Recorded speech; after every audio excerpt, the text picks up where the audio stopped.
Assalomu alaykum porloq obunachilari. Bugun biz Qarshi shahridagi Prezident maktabiga gilamlarni joyga uyushga kelganmiz. Videolarni kuzatib boring, jarayonlarni sizlar bilan bo'lishib boramiz.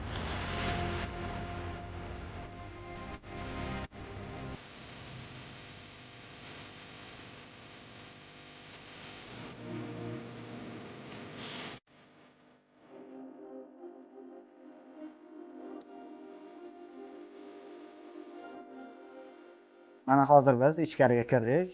Ko'rishingiz mumkin, bu yer o'qituvchilarning yashash xonalari. Gilamlarda anchagina ovqat izlari, yog' dog'lari bor.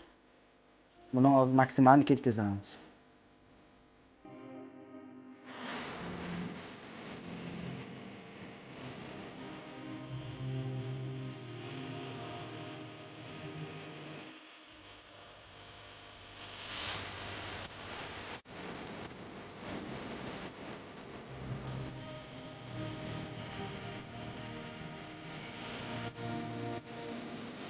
Mana bu xonamiz to'liq yuvib tugatildi. Ko'rishlaringiz mumkin.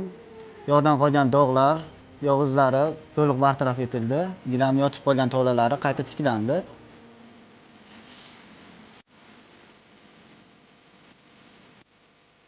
Bugun biz Prezident maktabining mehmonlar uchun ajratilgan xonalari va koridorlarning gilamlarini joyida yuvib berdik.